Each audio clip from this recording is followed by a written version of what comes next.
아멘. 우리 2023년 평안한 한 해 되시기를 간절히 축복합니다. 사랑하는 동선교회 모든 권속들과 함께 예배드리는 모든 분들께 주님께서 주시는 신령한 복이 함께 하시기를 간절히 축원합니다. 우리 옆에 분들과 함께 인사 나누어 보겠습니다. 새해 복 많이 받으세요. 새해 복 많이 받으십시오. 이번에 이렇게 인사합시다. 새해 은혜 많이 받으세요. 새해 은혜 많이 받으시기 바랍니다. 지난주에 우리는 이방인 백부장 고넬료의 모습과 베드로의 모습을 통해서 그리스도인들이 꼭 가져야 할 태도, 경건, 그리고 버려야 할 태도, 편견에 대해서 말씀을 들었습니다. 그리고 오늘은 그 모든 말씀의 주인공이 고넬료나 베드로가 아니라 성령님이라는 것을 말씀 들을 것이라고 말씀 함께 나눴습니다. 어떻게 성령님이 이렇게 우리에게 오시면 우리에게 어떤 일이 벌어지는가 살펴보기 전에 성령님은 어떤 사람들에게 오시는가를 먼저 살펴볼 필요가 있습니다. 왜냐하면 우리 모두가 그렇게 성령 충만함으로 쓰임받아야 하기 때문이죠. 첫째, 성령님은 어떤 사람들에게 오시는가? 성령님은 헌신하는 자에게 오십니다. 기도하던 중 환상 중에 욥바에 있는 베드로를 청하라는 말씀을 들은 고넬료는 하인 둘과 부하 하나를 보내어서 베드로를 데려오라고 했습니다. 그리고 고넬료의 모습을 성경은 이렇게 표현하는데요. 함께 읽어볼게요. 24절 말씀. 이튿날 가이사랴에 들어가니 고넬료가 그의 친척과 가까운 친구들을 모아 기다리더니, 여기서 기다렸다는 것은 그냥 넋놓고 있었다는 이야기가 아니죠. 여기서 기다리다라고 쓰인 헬라어 단어는 메시아를 기다리다 할 때만 쓰이는 단어입니다. 즉 베드로를 기다리던 고넬료의 마음이 꼭 메시아를 기다리는 것과 같았다, 이런 말입니다. 그냥 말만 그런 것이 아니라 고넬료는 자기 친척 또 가까운 친구들까지도 자기 집으로 불러 모아놓고 기다리고 있었다라는 것을 우리는 알 수 있죠. 당시는 공중전화도 없고 휴대폰도 없고 아무것도 통신수단이라고는 사람밖에 없었어요. 가이사랴와 욥바가 약 50km 정도 떨어져 있었는데 욥바에 있는 베드로를 청하기 위해 사람을 보냈던 고넬료는 베드로가 과연 올 것인지, 아니면 온다면 또 언제 올 것인지 알 수가 없었습니다. 그런데도 불구하고 고넬료는 친척과 가까운 친구들까지 청하여 자신의 집에 모여 있었다는 것을 우리는 알 수 있습니다. 오후 3시에 기도하던 중 환상을 보고 세 사람을 보냈고, 그들이 베드로를 만난 것이 그 다음날 12시쯤이었으니까 또 그들이 다시 돌아오려면 그 다음날이 되어야겠죠. 고넬료는 그 다음날부터 친척과 친구들을 자기 집에 초대해서 기다렸고, 막상 베드로는 그 다음날인 나흘째 되던 날 가이사랴에 도착합니다. 30절에 보면 이렇게 말합니다. 베드로를 만난 고넬료가 나흘 전 이맘때까지 기도하는데, 이렇게 말해요. 그러니까 나흘째 되던 날에 베드로가 고넬료의 집에 도착했다는 것을 우리는 알 수 있죠. 그러니까 적어도 하루 정도는 고넬료는 자기 집에 사람을 초대했으니까 그 사람들의 먹거리를 제공했어야 됐고, 그 사람들의 잠자리까지 제공했어야 된다는 말이에요. 고넬료는 성령님의 역사, 자기가 본 환상을 믿었기 때문에 베드로 사도가 올 거라고 확신했고, 또 베드로 사도가 오고 나서야 그제야 부랴부랴 사람들을 모아들인 게 아니라 베드로 사도를 메시아 기다리듯이 기다렸어요.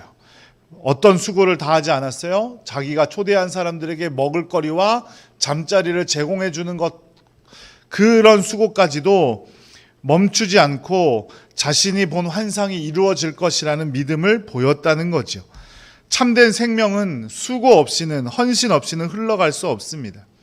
이 역사의 주인공은 분명히 성령님이지만 유대인들이 짐승처럼 간주하던 이방인 고넬료의 수고와 헌신이 없었더라면 이루어질 수 없는 일이 바로 오늘 이루어지고 있는 겁니다. 참된 헌신이 참된 믿음을 만든다라는 말이 있어요. 하나님의 능력은 사람의 헌신이 없어도 분명히 우리 가운데 나타나지만 하나님께서는 저와 여러분의 헌신을 통해서 일하길 원하시고 이 땅 가운데 역사하신다는 사실을 꼭 기억하시기 바랍니다. 그러니 그저 누군가의 헌신을 기다릴 것이 아니라 우리 한 사람 한 사람 내가 먼저 나서 헌신하는 것이 필요하다는 사실 꼭 믿어야 합니다. 하나님의 생명을 간절히 사모하고 성령님의 역사를 믿었던 고넬료라는 사람을 통해 주위의 모든 사람들이 삶이 새로워졌고 모든 이방인의 삶까지도 새로워졌음을 꼭 기억해야 합니다. 신앙은 하나님의 이름을 빌려 자신의 뜻이나 자신의 소원을 이루는 것이기도 하지만 진짜 믿음은 헌신이고 순종이라는 사실을 꼭 기억하시기 바라요. 헌신은 하나님께서 우리에게 주신 복된 기회라는 사실도 우리는 또 분명히 기억해야 합니다. 내가 그저 하나님께 호의를 베푸는 거고 내가 사람이 좋으니까 교회 나와서 뭐 봉사하는 거고 목사의 부탁이니 마지못해 하는 것이 아니라 우리를 사랑하셔서 스스로 목숨까지도 버리신 주님의 은혜를 안다면 마땅히 헌신할 수밖에 없음을 꼭 기억하시기 바랍니다. 우리가 헌신할 수 있는 것은 하나님의 크신 은혜라는 사실 또한 기억해야 합니다. 우리가 하나님의 종이 되는 권세를 얻는 것이 우리의 일생의 가장 큰 영광이라는 사실을 기억하시기 바라요. 고넬료는 경건한 자로서 이 사실을 분명히 알았기 때문에 자신의 친척과 가까운 친구들을 초대해서 그 사람들을 먹이고 재우는 일에 수고를 마다하지 않았습니다. 무엇을 바랬기 때문이 아니라 자신 속에 있는 믿음과 자신이 받은 은혜를 정확히 알고 있었기 때문에 할 수밖에 없었던 거지요. 고넬료와 같이 헌신과 수고로 주님께 영광 돌리고 성령님의 역사에 동참할 수 있는 우리 복된 동산 권속들 되시기를 간절히 축복합니다. 두 번째로 성령님의 역사는 어떤 사람에게 임하는가? 성령님의 역사는 겸손한 자에게 임한다는 사실을 우리는 꼭 기억해야 합니다.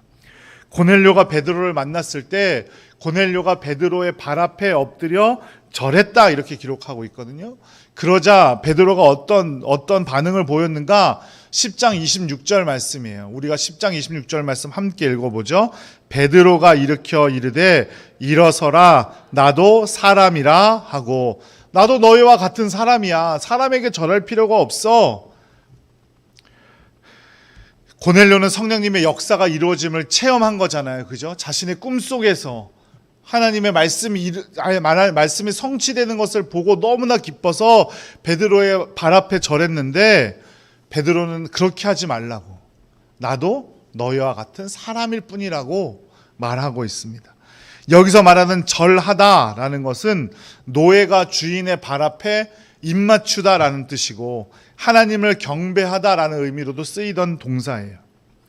고넬료는 베드로와 비교할 수도 없는 고위직이죠.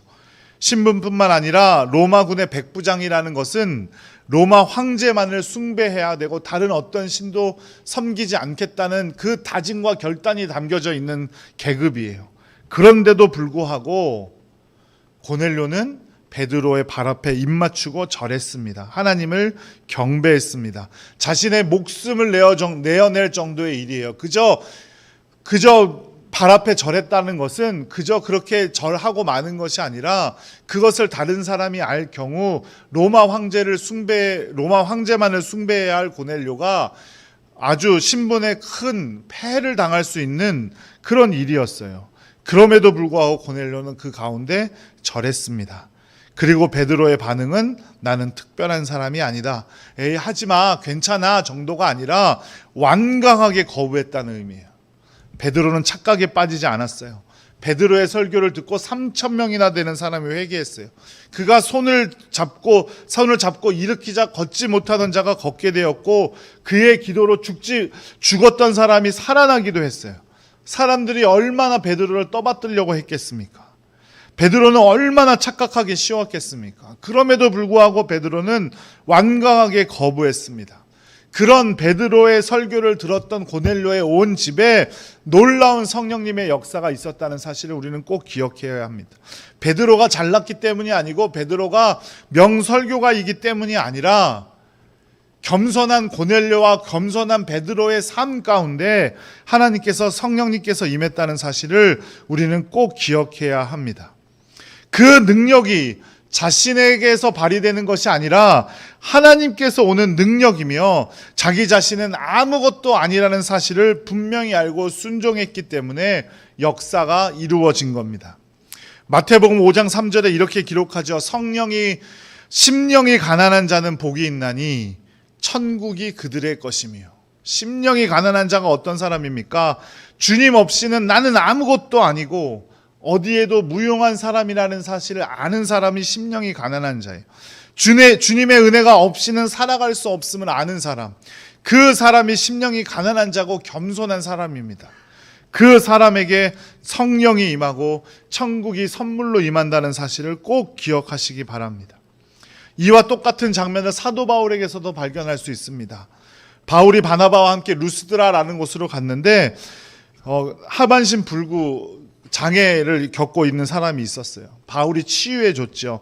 그 놀라운 현장을 목격한 루스드라 사람들이 바울과 바나바를 신으로 섬기려고 했어요. 신이 아니고서는 그런 놀라운 역사를 행할 수 없다고 생각했어요. 그래서 사람들이 소를 몰고 와서 바울과 바나바에게 제사를 드리려고 했습니다. 그때 사도 바울이 보인 반응에 대해서 이렇게 말해요. 사도행전 14장 14절과 15절입니다. 함께 읽어보겠습니다. 두 사도 바나바와 바울이 옷을 찢고 무리 가운데 뛰어 들어가서 소리 질러 이르되 여러분이여 어찌하여 이러한 일을 하느냐? 우리도 여러분과 같은 성정을 가진 사람이라. 여러분에게 복음을 전하는 것은 이런 헛된 일을 버리고 천지와 바다와 그 가운데 만물을 지으시고 살아계신 하나님께로 돌아오게 함이라. 아멘. 바울과 바나바가 자기 교만에 빠지기 쉬운 한 조건을 가지고 있었죠. 그러나 사도 바울은 바나바와 함께 옷을 찢었어요. 유대인들에게 옷을 찢었다는 행동은 비통한 심정이나 참을 수 없는 울분, 단호한 의지를 보여주는 행동이에요. 바울과 바나바는 이렇게 겸손하게 헌신했던 사람입니다. 그 가운데 놀라운 성령님의 역사가 넘쳤다는 사실을 우리는 꼭 기억해야 합니다. 야고보서 4장 6절에도 이렇게 말합니다. 일러스되 하나님이 교만한 자를 물리치시고 겸손한 자에게 은혜를 주신다 하였느니라, 이렇게 말씀하고 있죠. 헌신을 아끼지 않는 사람, 겸손한 사람 가운데 성령님의 역사가 풍성하게 넘친다는 사실을 꼭 기억하시기 바랍니다. 마지막으로 세 번째, 말씀을 경청하고 순종하는 자들에게 성령님은 함께 하십니다. 44절과 46절 말씀, 오늘 본문 말씀 함께 읽어보도록 하겠습니다. 베드로가 이 말을 할 때에 성령이 말씀 듣는 모든 사람에게 내려오시니 베드로와 함께 온 할례 받은 신자들이 이방인들에게도 성령 부어 주심으로 말미암아 놀라니 이는 방언을 말하며 하나님 높임을 들음이러라.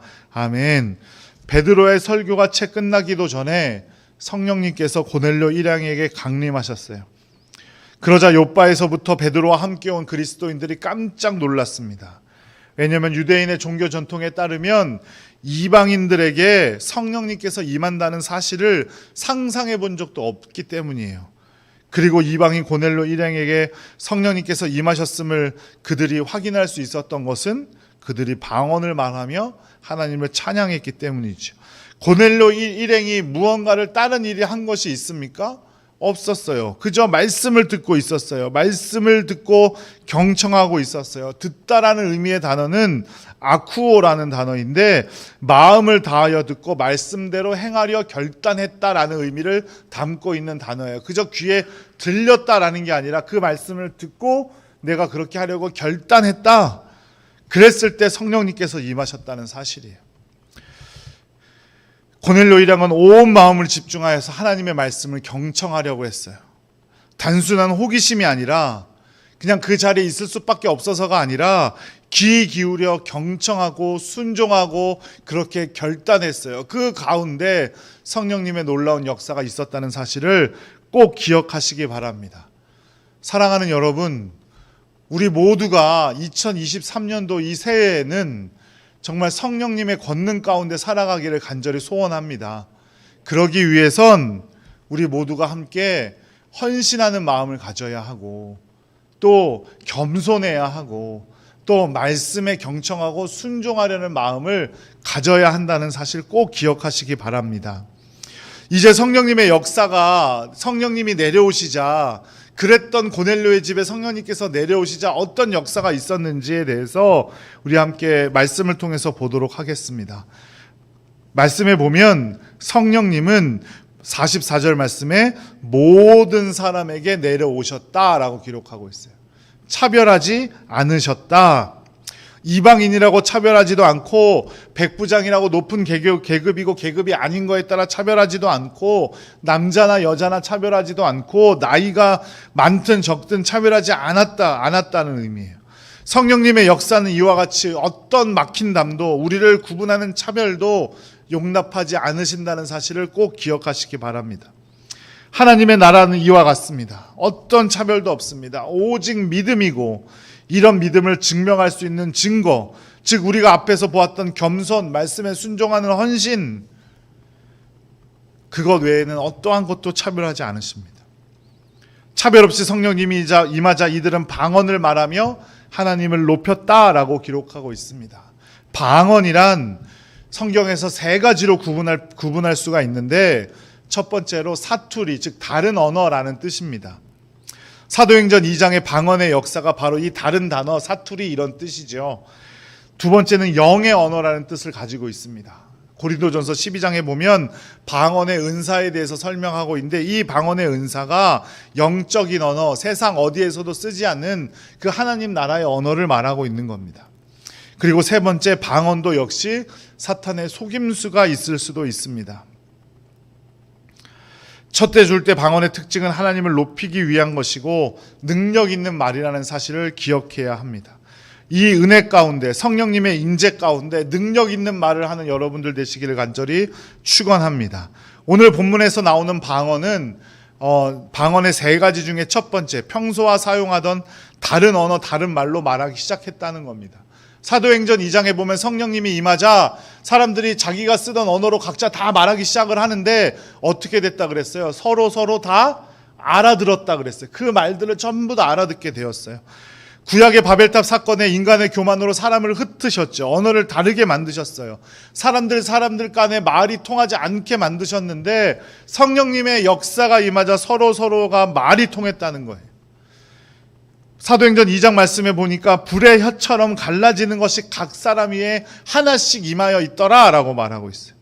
성령 충만함 가운데 각기 다른 언어를 말하기 시작했는데, 서로가 서로의 말을 알아듣고 서로가 서로의 말을 이해하기 시작했어요. 고넬료의 집안에 있던 사람들도 방언, 즉 평소와 쓰던 다른 언어를 말하기 시작했지만 서로가 서로를 알아들었고 그 한 마음으로 하나님을 높이기 시작했다라는 겁니다. 평소에 쓰던 언어가 아닌 다른 언어였지만 다 알아들으며 하나님을 찬양했다, 하나님을 높였다라고 말하고 있어요. 성령님의 역사는 이와 같이 사람들을 하나로 만들어주시는 영입니다. 고린도전서 13장 13절이 모든 목사님들이 하시는 축도의 원형이에요. 거기에 성령님의 능력을 뭐라고 말하고 있냐면 성령의 교통하심이다라고 말하고 있어요. 교통하심이 뭐예요? 하나 되게 한다. 서로가 잘 연결이 되고 관계를 맺게 하시고 하나가 된다, 이런 뜻이에요. 성령님은 우리를 하나 되게 만드시는 영이에요. 그러니까 우리에게 성령이 임하면 우리가 하나가 됩니다. 한 마음으로 하나님을 찬양하게 됩니다.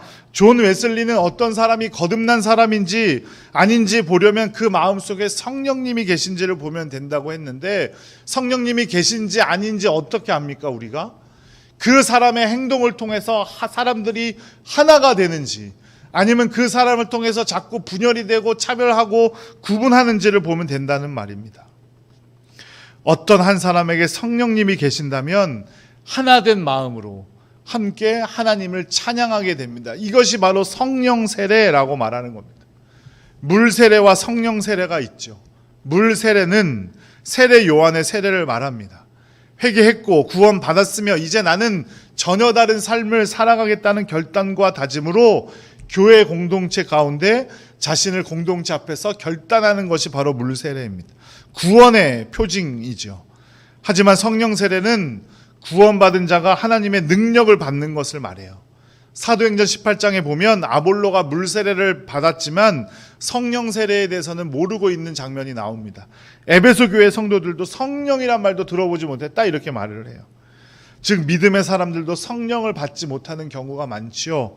중요한 것은 진짜 능력의 사람이 되기 위해선 우리 모두가 성령 세례를 받아야 한다는 겁니다. 우리가 잘 알고 있는 사도행전 1장 8절 오직 성령이 너희에게 임하시면 너희가 무엇을 받는다고 했습니까? 구원을 받는다고 했습니까? 권능을 받는다고 했습니까? 권능을 받는다고 되어 있습니다. 성령을 통해서 우리가 권능을 받는 겁니다. 물 세례가 구원을 확인하는 세례라면 성령 세례는 능력을 위한 세례입니다. 사랑하는 우리 모든 동상권속들이 성령 세례를 받고 능력 있는 성도들이 되기를 간절히 축원합니다. 그런데 성령 세례는 내가 무엇을 잘했고 못했고 때문이 아닙니다. 오직 은혜로 받게 됩니다. 그러니 성령의 임재를 사모하고 앞서 말씀드린 성령님이 임재하는 삶, 어떤 삶인가? 헌신하고 겸손하고 말씀에 순종하는 삶을 살아갈 때 하나님께서 우리에게 능력을 주심을 믿으시기 바랍니다. 그래서 능력 있게 신앙생활하고 하나님의 능력 가운데 가정도 화목해지고 사업과 직장 가운데 인정받고 우리 자녀들은 성적도 쑥쑥 오르고 그런 능력 가운데 살아가기를 간절히 축복합니다. 이런 능력 가운데 있으니 물 세례를 주지 않을 이유가 없었습니다. 48절 말씀해 보니까 예수 그리스도의 이름으로 세례를 베풀라 하니라. 거기에 있던 이방인 고넬료의 온 친척과 친구들이 세례를 받게 되었다 이 말입니다. 사랑하는 여러분, 2023년 새해에 우리 모든 성도들이 성령의 능력 가운데 살아갈 수 있기를 간절히 기도드립니다. 성령의 능력으로 직장에서도 승리하고 학교에서도 최선의 노력으로 좋은 성적 거두고 가정에서도 더 화목한 우리 모든 동산 권속들이 되시기를 간절히 축복합니다. 그러기 위해서는 성령님을 간절히 사모하고 성령님이 내 삶 속에 우리 가정 속에 내 생활 속에 임해 주시기를 간절히 사모하며 기도해야 합니다. 그리고 헌신해야 합니다. 말씀을 듣고 경청하고 순종해야 합니다. 주님의 사역과 몸된 교회를 위해 헌신하는 여러분들 되시기를 간절히 바랍니다. 내가 뭘 할 수 있어? 나는 아무것도 할 수 없어.